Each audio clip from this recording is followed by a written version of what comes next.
اعوذ باللہ من الشیطان الرجیم بسم اللہ الرحمن الرحیم الحمد للہ رب العالمین الرحمن الرحیم مالک یوم الدین ایاک نعبد و ایاک نستعین اہدنا الصراط المستقیم صراط الذین انعمت علیہم غیر المغضوب علیہم ولا الضالین۔ قرآن مجید کی یہ سورت جس کا ابھی ہم آغاز کر رہے ہیں اللہ تعالیٰ کی توفیق سے، اس کا نام سورۃ الفاتحہ ہے۔ اس کے بہت سارے نام احادیث میں آئے ہیں۔ اس کو ام القرآن بھی کہا جاتا ہے، یہ سب سے مشہور نام ہے، یعنی یہ پورے قرآن مجید کا مغز اور خلاصہ ہے۔ اس میں پورے قرآن مجید کی روح اس سورت کے اندر اللہ سبحانہ و تعالیٰ نے سمو دی ہے۔ تمام مضامین کا خلاصہ اس سورت میں موجود، اور قرآن مجید کی سب سے پہلے جو مکمل نازل ہونے والی سورت ہے، ابتدائی سورتوں میں سے یہ سورہ فاتحہ ہے۔ بڑی بڑی سورتیں بعد میں نازل ہوئی ہیں، شروع آغاز میں مکمل یہ سورت پہلے نازل ہوئی۔ یہ مکی سورت ہے۔ اس سورت کی جو ابتدا ہے، ابھی ہم نے اعوذ باللہ اور بسم اللہ سے کی۔ اعوذ باللہ اس کو تعوذ کہا جاتا ہے، یعنی اللہ سبحانہ و تعالی کی پناہ حاصل کرنا۔ قرآن مجید کے شروع میں پچھلی بات کا خلاصہ عرض کر دوں۔ سب سے پہلے قرآن مجید کی تلاوت سے پہلے اللہ تبارک و تعالی نے یہ حکم ارشاد فرمایا کہ شیطان رجیم سے اللہ کی پناہ مانگ لو۔ کسی عبادت کے شروع میں تعوذ کا حکم نہیں ہے، نہ نماز سے پہلے ہے، نہ روزے سے پہلے ہے، نہ حج سے پہلے ہے، نہ زکوٰۃ سے پہلے ہے، نہ انفاق فی سبیل اللہ سے پہلے ہے، نہ جہاد فی سبیل اللہ سے پہلے ہے۔ صرف قرآن مجید کی تلاوت سے پہلے تعوذ کا حکم ہے۔ اس کی وجہ یہ ہے کہ شیطان جو سب سے بڑا ہمارا دشمن ہے، جس کے بارے میں اللہ تعالی نے خود فرمایا کہ ان الشیطان لکم عدو، ان الشیطان لکم عدو، شیطان تمہارا دشمن ہے، فاتخذوہ عدوا، اس کو تم کیا بناؤ جی؟ اپنا دشمن سمجھو، اس کے ساتھ دشمنوں والا برتاؤ رکھو۔ تو یہ اتنا بڑا دشمن ہے، اس کا سب سے پہلا مورچہ یہ جہاں یہ بیٹھا ہوا ہے، وہ پہلا مورچہ یہ ہے کہ ایک بندے کو اللہ سبحانہ و تعالیٰ کی کلام سے دور کر دیا جائے۔ یہ اپنے محبوب، اپنے آقا، اپنے مولا، اپنے رب کے کلام کو نہ سمجھے۔ میں ایک بات یہاں عرض کر دوں، یہ واحد اللہ تعالیٰ نے مسلمانوں کو یہ شان عطا فرمائی، یہ خصوصیت عطا فرمائی کہ ہمارے پاس یہ قرآن مجید اللہ تبارک و تعالیٰ کے اپنے الفاظ ہیں جو ہمارے پاس کتابی شکل میں موجود ہے۔ یہ کلام الہی ہے، اللہ سبحانہ و تعالیٰ کے اپنے الفاظ میں، جس میں ایک نقطے اور ایک لفظ کی بھی مخلوق کے کسی لفظ کی اس میں آمیزش نہیں، خالصتاً کلام ربانی۔ ایسا کلام ہے جس میں کوئی شک و شبہ کی گنجائش نہیں، کوئی ادنا سا بھی اشکال اس کے بارے میں نہیں کیا جا سکتا، کوئی موجود نہیں، اس پر کوئی عیب نہیں لگایا جا سکتا، کوئی شک نہیں اس میں۔ یہ دنیا کے ہر خطے کے لیے، ہر انسان کے لیے، ہر زمانے کے لیے، قیامت تک کے لیے یہ کتاب ہے قرآن مجید، اتنی بڑی شان والی کتاب۔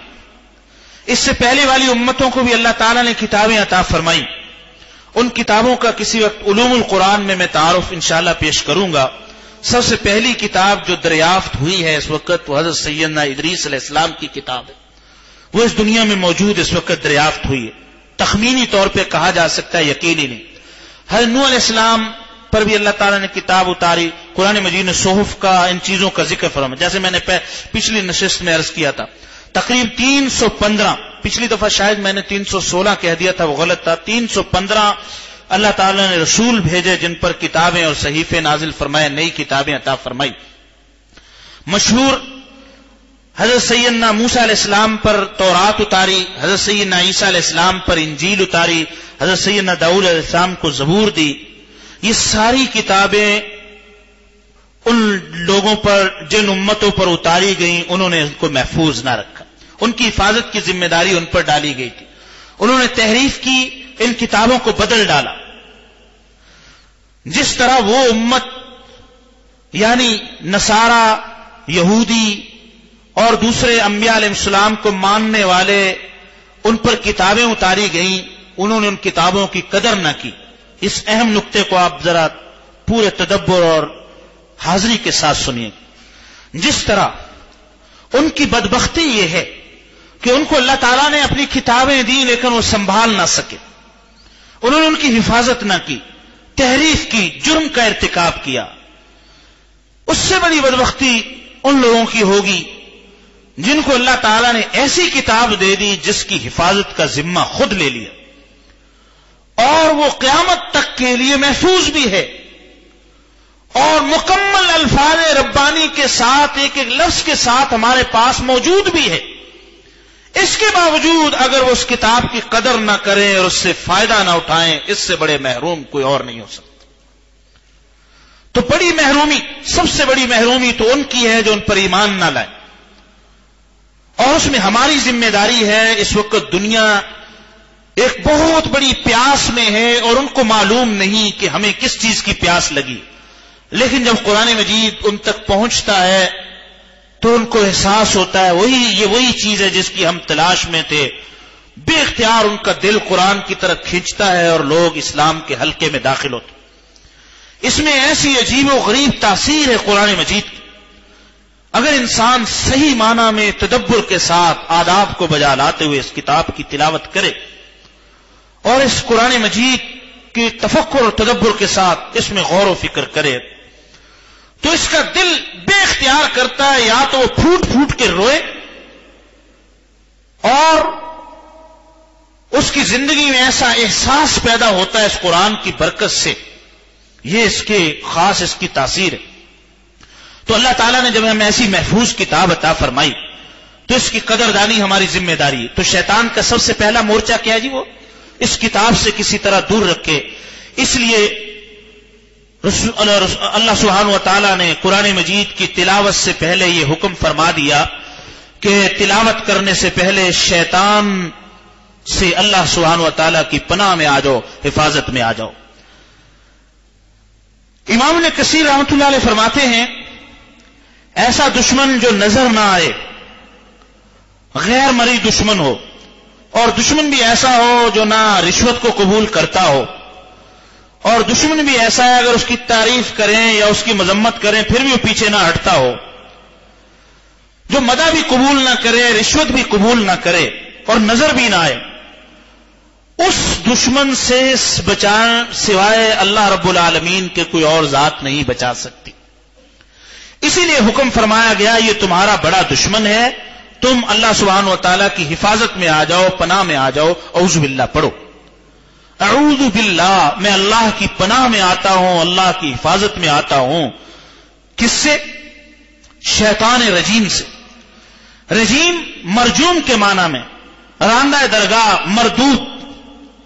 اور اس میں ہر تلاوت کے موقع پہ یہ یاد دلایا گیا کہ سب سے بڑا دشمن جو راندہ درگاہ ہوا اس کے اللہ سبحانہ و تعالیٰ کے دربار سے نکالے جانے, مردود ہونے کی وجہ کا بار بار استحضار کرو, بار بار یہ ذہن میں رہے آخر وہ کس وجہ سے راندہ درگاہ ہوا. وہ دشمن, وہ اللہ سبحانہ و تعالیٰ کی ہمیشہ کے لیے لعنت کا مورد کیوں بنا, اس کی وجہ قرآن نے خود ذکر فرمائی. ابا واستکبر وکان من جب اس کو سجدے کا حکم دیا گیا, آگے سورہ بقرہ کی تفسیر میں آئے گا, اس نے انکار کیا اور انکار کی وجہ بتا دی کہ انکار کی وجہ دل میں استکبار تھا.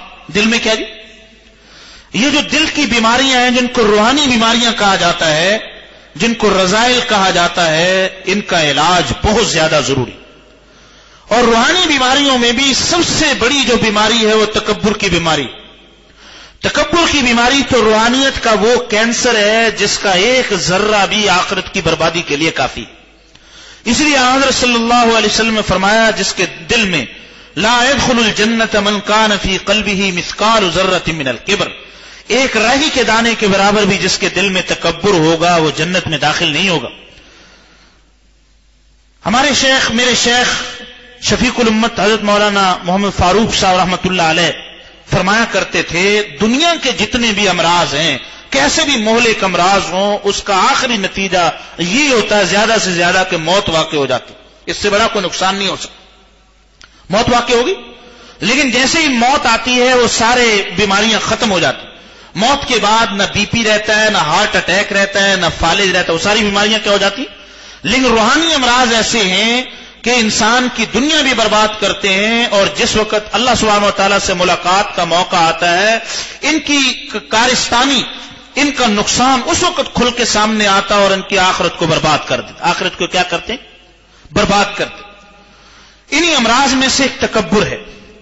تکبر ماں ہے، یہ بہت بیماریوں کو جنم دیتی ہے۔ اگر اس کی اصلاح ہو جائے تو بہت سارے امراض کی اصلاح ہو جاتی ہے۔ اس لیے شیطان رجیم جس وجہ سے شیطان بنا، اس نے جو انکار کیا اس کی وجہ قرآن نے ذکر فرمائی، اس کے دل میں کیا موجود تھا؟ تکبر موجود تھا۔ یہ بار بار اعوذ باللہ سے ہمیں اس بات کا سبق دیا گیا ہے کہ ہم ان امراض سے اپنے آپ کی حفاظت کریں، تکبر سے اپنے آپ کو بچائیں۔ اب یہاں یہ سوال پیدا ہوا ہم کیسے بچیں؟ ہم یہ کیسے؟ اس کے لیے ہمیں ان روح کی بیماریوں کا مطالعہ کرنا ہوگا۔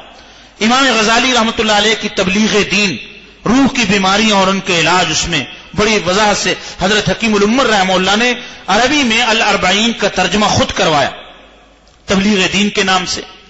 اسی طرح ہمارے شیخ رحمۃ اللہ علیہ، ان کی کتاب روح کی بیماریاں اور ان کا علاج، یہ بھی حضرت والا کی کتاب یہاں بھی مل جاتی، کتب خانوں میں بھی ملتی ہے۔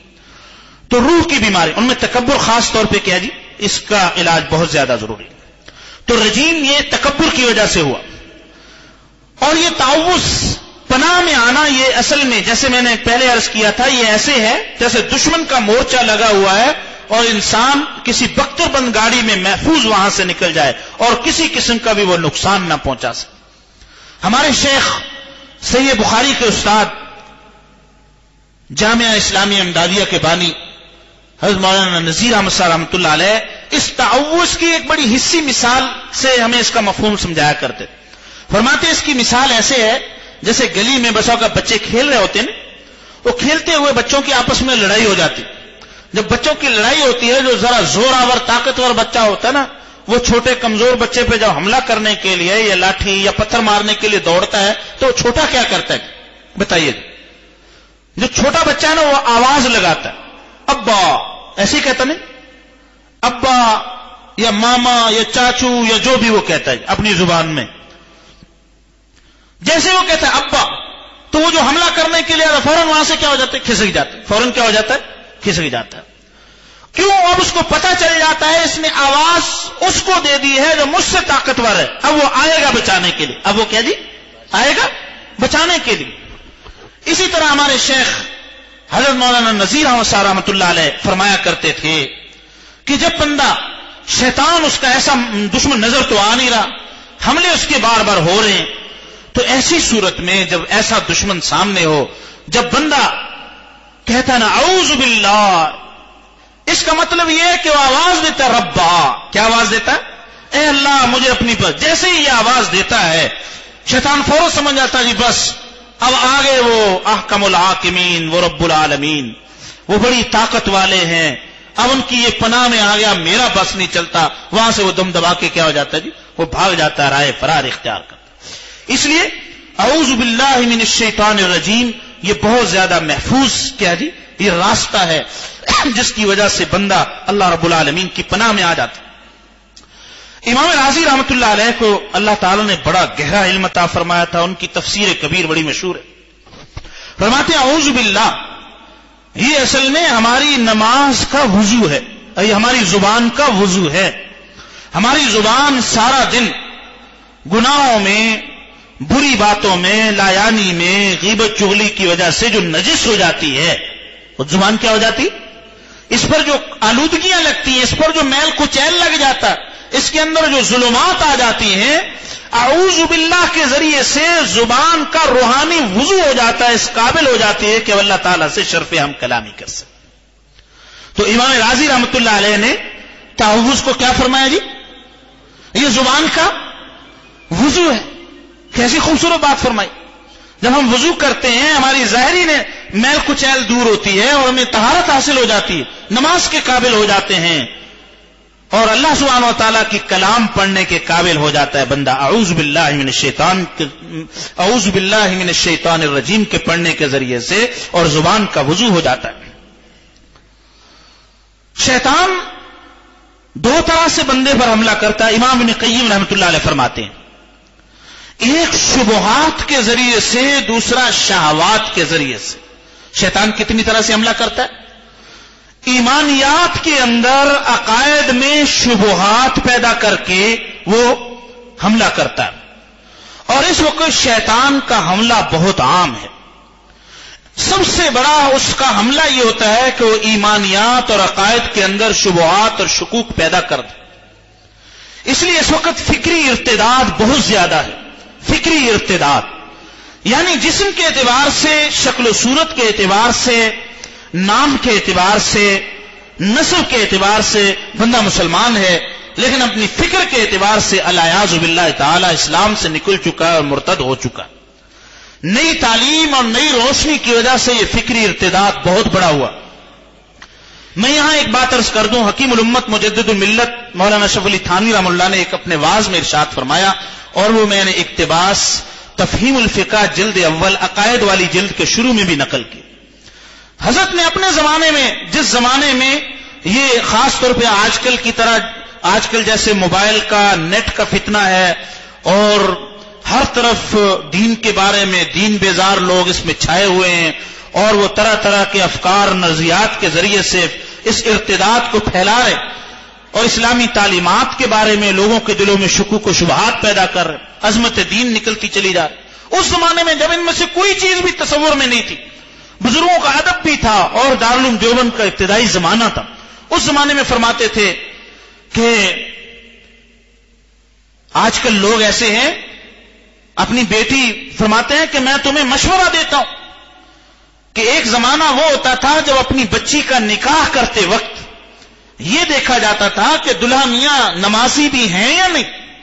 فرمایا کہ یہ دور چلا گیا کہ اب ان کا یہ دیکھو کہ دلہا میاں نمازی ہیں یا نہیں. فرمایا اب تو یہ دیکھنے کی ضرورت ہے کہ وہ مسلمان بھی ہے یا نہیں.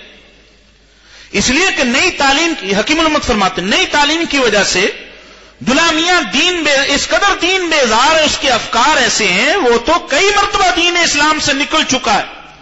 اور فرمایا کتنا بڑا ظلم ہوگا کہ اپنی بیٹی جو اللہ نے آپ کو امانت دی, آپ کی آخرت میں نجات کا ذریعہ تھی, اس کو ایسے بندے کے حوالے کر دیا جو اسلام سے, عقائد سے, توحید سے, اللہ تعالی اور اس کے رسول صلی اللہ علیہ وسلم کی عظمت سے وہ نکلا ہوا. وہ تو فرمایا اس کو تو بچی ساری زندگی کے لیے اس کے حوالے کر دی میاں دلہا کے, لیکن کیا پتا کہ کس آدمی کے حوالے کی جو بندہ اسلام سے بھی نکل چکا. ارتداد کی حضرت نے مثال. اس لیے بعد میں حضرت مولانا ابو الحسن علی ندوی رحمہ اللہ اس بات کو بار بار فرمایا کرتے تھے فکری ارتداد کو, کہ فکری اعتبار, ذہنی اعتبار سے ارتداد بہت زیادہ پھیلا. اس وقت دین اسلام کی بہت بڑی, سب سے بڑی خدمت یہ اور اس کا سب سے بڑا ہمارے پاس ذریعہ قرآن مجید ہے کہ ہم اس فکری ارتداد کے اس طوفان کے سامنے بند باندھ دیں اور ارتداد سے نکال کر اسلام اور ایمان کی شفاف وادیوں میں مسلمانوں کو, مسلمان نوجوان کو, نئی نسل کو, آنے والی نسل کو لے آئیں, ایمان کی طرف لے آئیں, ایمان کامل کی طرف دعوت دیں ان کو. یہ سب سے بڑی خدمت. تو امام ابن قیم رحمہ اللہ کیا فرماتے ہیں کہ شیطان کا سب سے پہلا وار تو شبہات کے ذریعے سے ہوتا کہ وہ عقائد کے بارے میں, ایمانیات کے بارے میں شکوک و شبہات پیدا کرتا, کبھی توحید کے بارے میں, کبھی رسالت کے بارے میں, کبھی آخرت کے بارے میں, کبھی جیسے جیسے یہ مضامین آئیں گے انشاءاللہ عرض کریں گے. نمبر 2, شہوات کے ذریعے سے بندے کے افعال میں وہ شہوت کے ذریعے سے کیا کرتا ہے, وہ حملہ کرتا ہے. اب شہوات کی کئی قسمیں ہیں جن میں شہوت بطن بھی داخل ہے, بھوک, شہوت بطن کے ذریعے سے اس کے حلال و حرام کے بارے میں اس کو کیا کرتا ہے, اس پر حملہ کرتا ہے. جب وہ شہوت بطن میں مبتلا کرتا ہے بندہ حلال و حرام کی پرواہ نہیں کرتا. اور شہوت فرج کے ذریعے سے جب وہ اپنی شرمگاہ کی شہوت میں مبتلا ہوتا ہے پھر اس کی عفت اور عصمت کی حفاظت نہیں رہتی, اس میں پھر وہ حیا کے دامن کو تار تار کر دیتا. تو شیطان کے یہ 2 وار ہیں جس کے ذریعے سے وہ بندوں پر حملہ کرتا, اور اعوذ باللہ من الشیطان الرجیم کے ذریعے سے بندہ اللہ سبحانہ و تعالیٰ کی پناہ حاصل کرتا ہے شیطان کے ہر قسم کے وار سے. امام راضی رحمۃ اللہ علیہ نے تفسیر کبیر میں اعوذ باللہ سے جو اشارات سمجھے وہ نقل کیے. فرمایا ایک بات تو اس سے یہ پتا چلی کہ بندہ سب سے زیادہ محتاج ہے, یہ بندہ فقیر ہے. اس کی سب سے زیادہ احتیاج ہے، اس کے اندر فقر موجود ہے، اور جو ذات ہر قسم کے احتیاج سے پاک ہے، جو غنی ہے، وہ اللہ سبحانہ و تعالیٰ کی ذات ہے۔ اور یہ بھی معلوم ہوا کہ شیطان سے فرار بغیر اللہ سبحانہ و تعالیٰ کی اطاعت اور فرما برداری کے ممکن نہیں۔ اللہ سبحانہ و تعالیٰ کی اطاعت اور فرما برداری ہوگی تو شیطان کے شکنجے سے نکل سکیں گے، ورنہ شیطان کے جال، شیطان کے شکنجے سے نکلنا کیا جی؟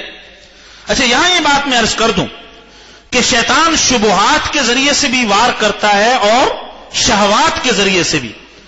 شہوات میں ایک بات ذہن میں آئی کہ شیطان نے شہوات کے ذریعے سے وار کرنے میں خواتین کو اپنا جال بنایا۔ کیا بنایا جی؟ رسول اللہ صلی اللہ علیہ وسلم نے فرمایا النساء حوائل الشیطان، خواتین یہ کیا جی؟ شیطان کے یہ جال ہیں۔ اس کی تفصیل ہے، لیکن ایک بس مختصر بات عرض کروں کہ خواتین کے زیب و زینت کے ساتھ باہر نکلنے کے ذریعے سے جب خواتین باہر نکلتی ہیں تو شیطان اس کے جب بے پردہ باہر نکلتی ہیں تو شیطان اس کے ذریعے سے بندوں کے ایمان پر کیا کرتا ہے جی؟ حملہ کرتا ہے، اور شیطان اس کے ذریعے سے پھانسنے کی کوشش کرتا ہے۔ ایک بات جو ہمیں یہاں پرندوں سے سیکھنی ہے، جانوروں سے سیکھنی۔ آپ نے کبھی شکار کیے جی؟ آپ اگر چڑیا کا شکار کریں، فاختہ کا شکار کریں یا پرندوں کا شکار کریں، آپ یقین جانیے، آپ میری بات کی گواہی دیں گے، تصدیق کریں گے کہ پرندہ بھی چکنا ہو جاتا، اگر اس کو جال کی حس پتہ چل جائے نا تو بچنے کی کوشش کرتا نہیں کرتا۔ عجیب بات ہے، جس کو ہم ناقص العقل کہہ رہے ہیں، جس کو ہم کہہ رہے ہیں ہمارے لیے خادم ہے، یہ عام مخلوق ہے، یہ پرندہ ہے، اس کے اندر تو اتنی حس موجود ہے کہ وہ اپنے دشمن کے لگائے ہوئے جال کو پہچان کر چکنا ہو جاتا نہیں ہو جاتا۔ افسوس ہے انسان پر کہ وہ اپنے گرد و پیش میں ہر طرف شیطان کے بکھرے ہوئے پھیلے ہوئے جالوں کو دیکھے اور پھر بھی اس کے اندر ہوشیاری اور اس کے اندر بیداری پیدا نہ ہو، بلکہ آنکھیں بند کر کے اپنے آپ کو اس جال کے اندر ڈال دے۔ اس سے بڑی حماقت اور نقصان کی صورت کیا ہو سکتی ہے؟ اللہ تعالی ہمیں اس کا احساس پیدا فرما دے۔ اللہ سبحانہ و تعالیٰ نے ظاہری دشمنوں کے ساتھ بھی قتال، امام راضی فرماتے ہیں قتال کا حکم فرمایا، اور باطنی دشمنوں کے ساتھ، ظاہری دشمنوں کے ساتھ تو فرمایا وقاتلوا الذین لا یؤمنون باللہ، اور باطنی دشمنوں کے لیے فرمایا ان الشیطان لکم عدو فاتخذوه عدوا۔ ظاہری دشمنوں کے ساتھ قتال تو تلوار کے ذریعے سے ہوگا، اور باطنی دشمنوں کے ساتھ قتال اللہ سبحانہ و تعالیٰ کے تعلق کے ذریعے سے ہوگا۔ کس کے ذریعے سے ہوگا؟ اللہ سبحانہ و تعالیٰ کے عشق اور معرفت کے ذریعے سے اس کا کیا ہوگا؟ قتال ہوگا۔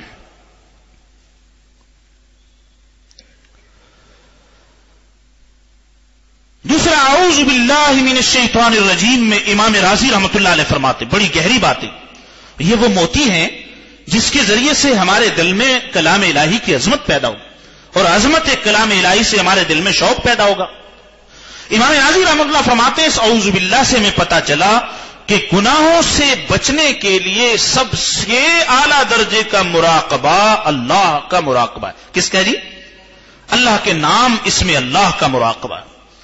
اسی لیے جب سب سے بڑے دشمن کی بات آئی، سب سے بڑے دشمن کی بات آئی جس کو قرآن نے ذکر فرمایا، شیطان، جس کو فرمایا تم دشمن اس کو سمجھو، دشمن بناؤ، اس سے دشمنی والا معاملہ کرو، اس سے قتال کرو، اس سے لڑائی کرو، جب اس کا معاملہ آیا تو یہاں ہمیں اللہ تعالیٰ کے جس اسم کی تعلیم دی گئی وہ کیا ہے جی؟ اللہ۔